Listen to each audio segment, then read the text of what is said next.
After flooding in Louisiana. Heavy rain hit parts of the state all weekend, causing some places to receive as much as 2.5 feet of rain in just 72 hours.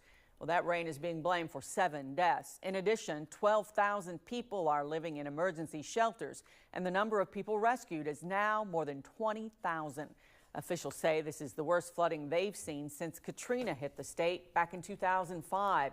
And the devastation felt in Louisiana is far-reaching. LEX 18's Conroy DeLuche talked to a Versailles woman who's from Ascension Parish and feels helpless keeping up with family who are losing everything. That's the LEX 18 big story at 11. You can see this morning, it was already touching the bottom of the house.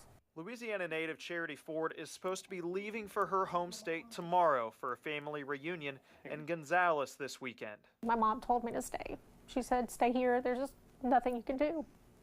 And there's not, until the water goes down. So instead, she's in Versailles, monitoring Facebook and group chats, seeing family homes disappear underwater. Yeah, it's heartbreaking.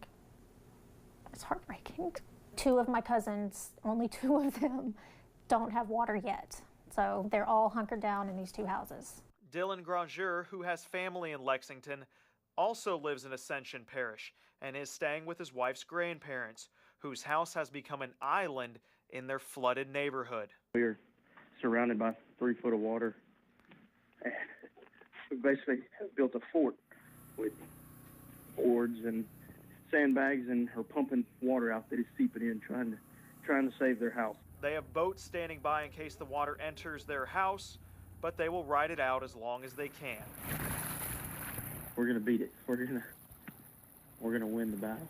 And while Ford cannot go down to help her family, she says the community is fighting for each other. Even as neighbors lose everything, they're still helping, like her cousin, a local fire chief. He's lost his house.